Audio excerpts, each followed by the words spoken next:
Hello and welcome to SPMIS Academy. Today we'll analyze important newspaper articles of 10th June 2025.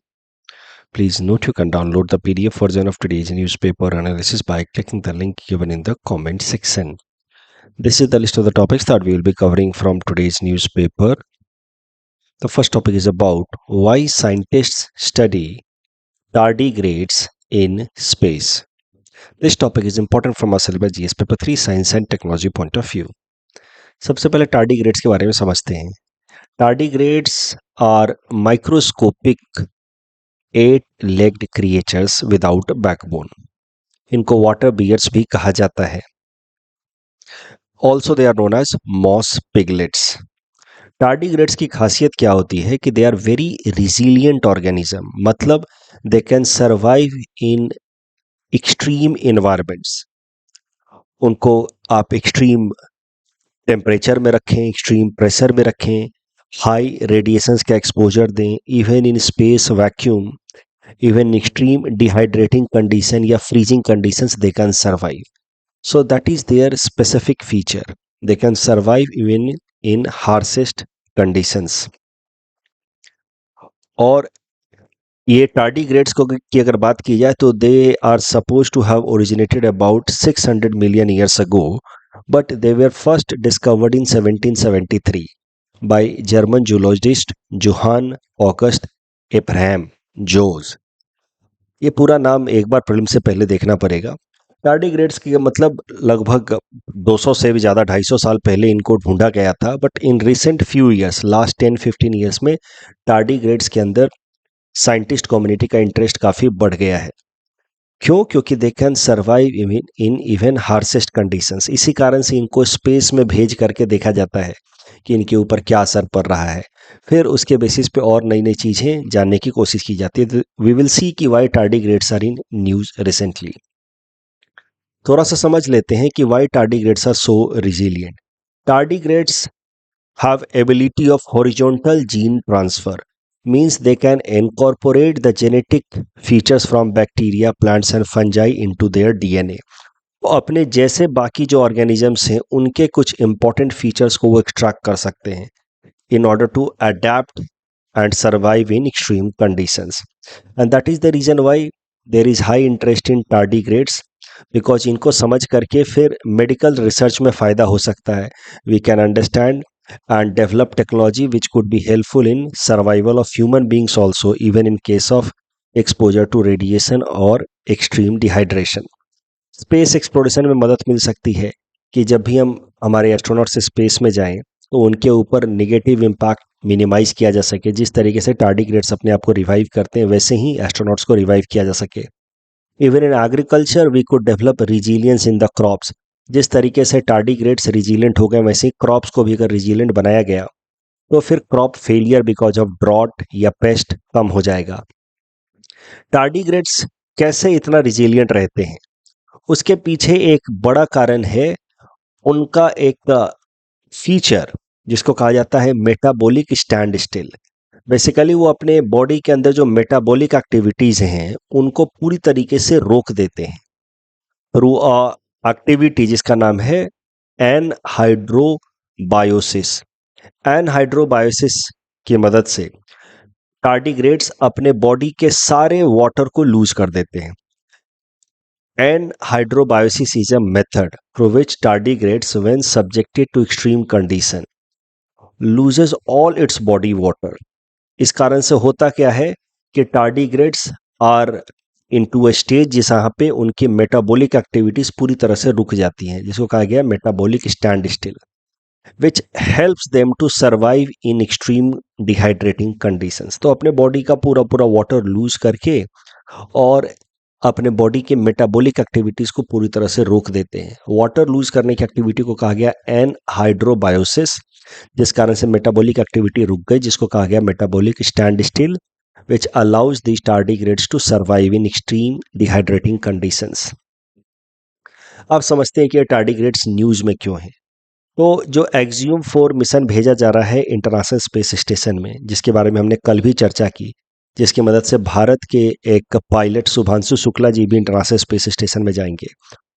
उस mission में, axiom 4 mission में, इसरो द्वारा, जो भारत की स्पेस एजेंसी है, उसके द्वारा कई सारे एक्सपेरिमेंटल मॉड्यूल्स भेजे जा रहे हैं। उसमें से एक एक्सपेरिमेंटल मॉड्यूल का नाम है वोयाजर टार्डिग्रेड एक्सपेरिमेंटल मॉड्यूल, जिसके मदद से कई सारे टार्डिग्रेड्स को स्पेस में भेजा जा रहा है, जिसकी मदद से स्टडी किया जाएगा कि टार्डिग्रेड्स के ऊपर क्या इम्पैक्ट पड़ता है when they are put into micro gravity situation, how tardigrades revive themself from this andro एनहाइड्रोबायोसिस।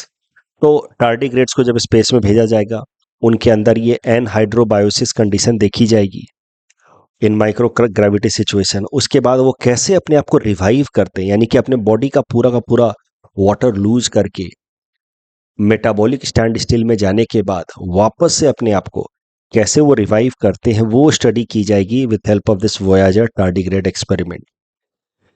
इस एक्सपेरिमेंट की मदद से हम जानने की कोशिश करेंगे कि कैसे टार्डिग्रेड्स अपने आप को रिवाइव करते हैं after getting completely dehydrated and getting into the stage of metabolic stand still.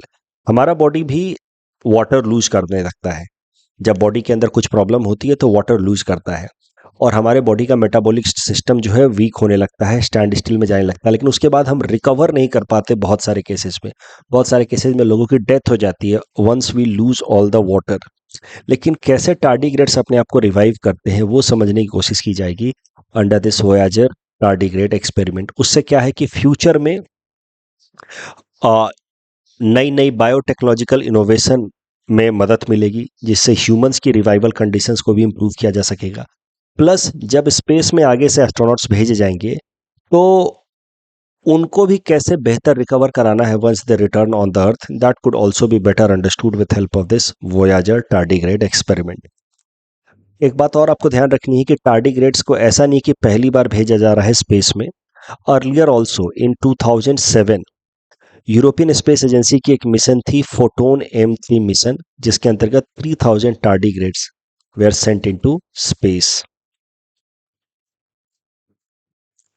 इस टॉपिक डिस्कशन के बेसिस पे ये प्रीलिम्स प्रैक्टिस क्वेश्चन है। Please attempt this question and submit the answer in the comment section. इसको attempt करने में आपको थोड़ी प्रॉब्लम होगी, but let me give you one hints कि यहाँ पे जो टार्डिग्रेड्स को भेजा जा रहा है वो इंटरनेशनल स्पेस स्टेशन के अंदर भेजा जा रहा है। They will not be put outside the International Space Station. ठीक है, ये एक हिंट सुन लीजिए, बाकी you attempt on the basis of discussion so far. Next topic is about third United Nation ocean Conference, important from our syllabus GS paper 3 environment point of view. United Nations platform के level पे एक important conference कराई जाती है for conservation of ocean and its ecosystem. सो कहा जाता है United Nation ocean Conference. लक्ष्य है to protect the world's ocean and their ecosystem, conservation of marine resources. तो जो यूएन कॉन्फ्रेंस जिसको कंडक्ट कराया जाता है in order to protect marine resources, it is in line with HDG goal number 14 which talks about protection of life below water. UN conferences of ocean अभी तक 2 कराई जा चुकी थी, अब तीसरी यूएन कॉन्फ्रेंस ऑन ओशन कराई जा रही है। पहली कॉन्फ्रेंस कराई गई थी 2017 में in New York, second in 2022 in Lisbon.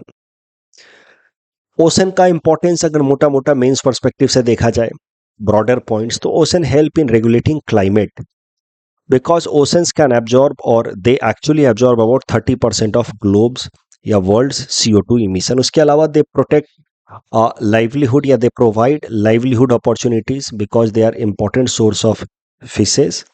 They support biodiversity. But why oceans are under threat, जिस कारण से UN ओशन कॉन्फ्रेंस बुलाई जा रही है? तो पॉल्यूशन है, mainly because of the plastic pollution, unregulated fishing, unsustainable fishing, climate change, sea bed mining. तो जब सी बेड माइनिंग होती है तो ओशन का जो इकोसिस्टम है on the deeper side, on their high sea area में, जो उनके डीपर साइड में बेड, ओशन बेड में जो इकोसिस्टम है वो पूरी तरह से डिस्टर्ब हो जाता है because of unregulated sea bed mining. तो इन सब कारणों से world oceans are under threat. अब जैसा कि मैंने आपको बताया कि यूएन ओशन कॉन्फ्रेंस पहले 2 बुलाई जा चुकी हैं। Now third UN ocean conference has been called in Nice, France. Third UN ocean conference is co-hosted by France and Costa Rica. Theme है accelerating action and mobilizing all actors to conserve and sustainably use the ocean. तो focus area of the conference, ये general words हैं, ये तो हर UN ocean conference के लिए रहते ही हैं।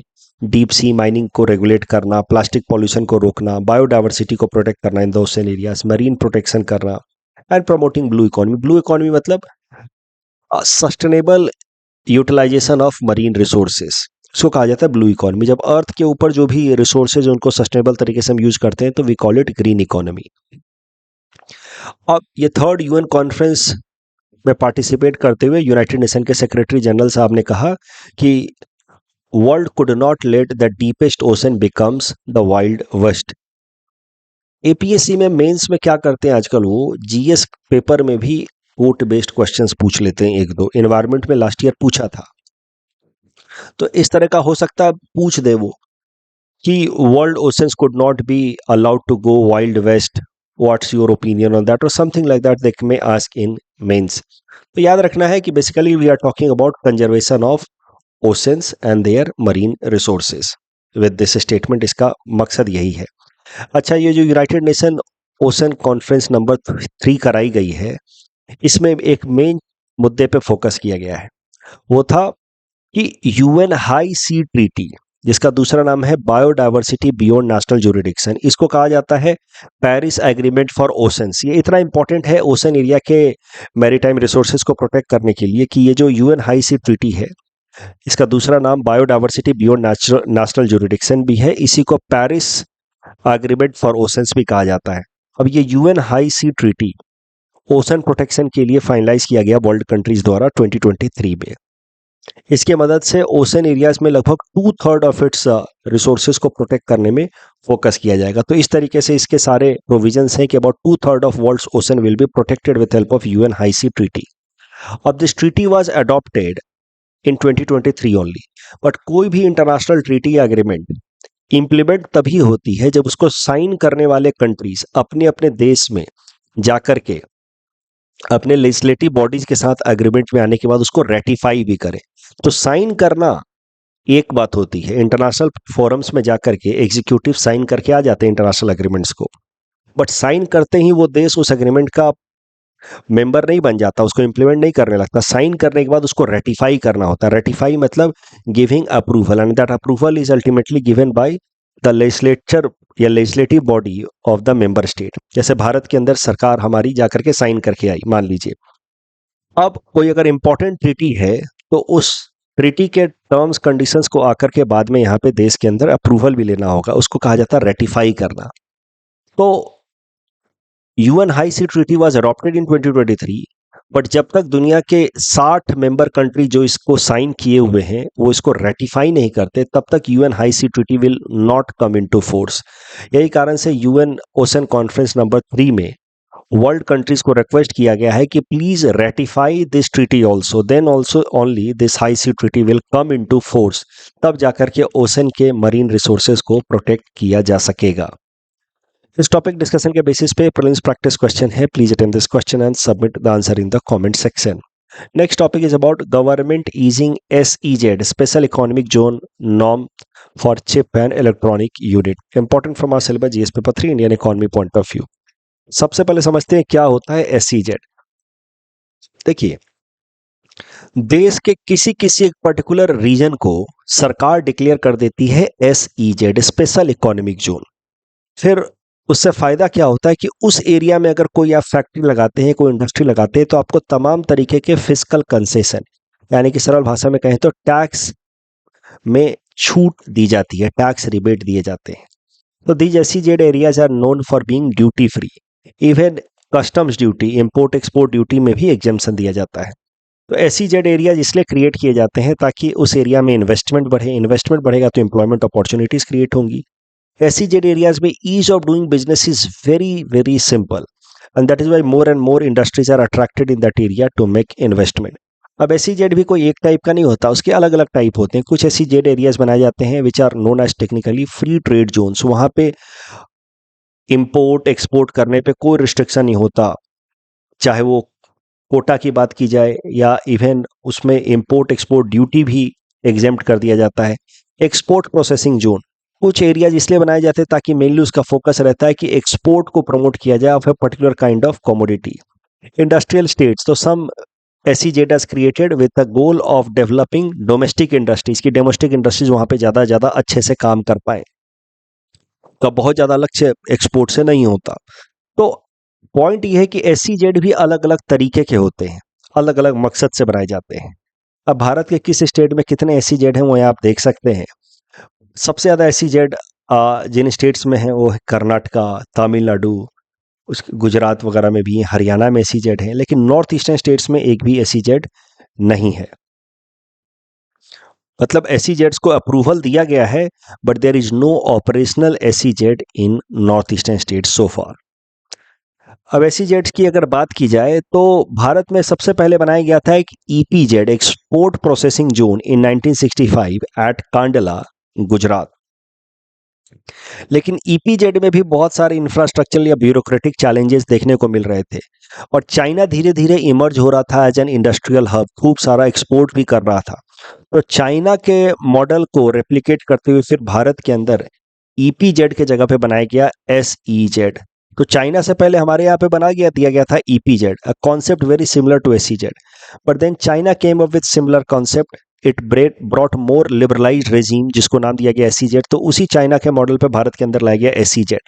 और 2005 में फिर SEZ act, special economic zone act पास करके, और SEZ रूल्स 2006 में ला करके फिर SEZ, स्पेशल इकोनॉमिक जोन्स बनाए गए, बहुत सारे, कई सारे बनाए गए।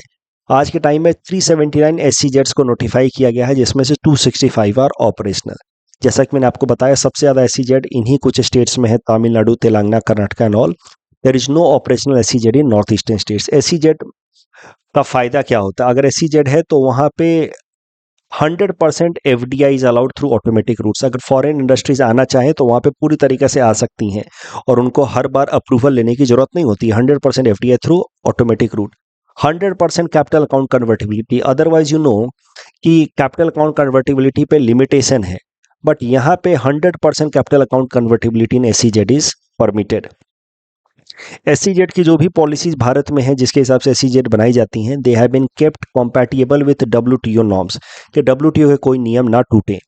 SEZ भारत में जो एडमिनिस्टर करने वाली मिनिस्ट्री है वो है ministry of commerce and industry. SEZ के लिए एक और कंडीशन रखी जाती है। SEZ में मेनली फोकस ये किया जाता है कि वो एक्सपोर्ट खूब करें और देश के लिए फॉरेक्स रिजर्व कमाएं।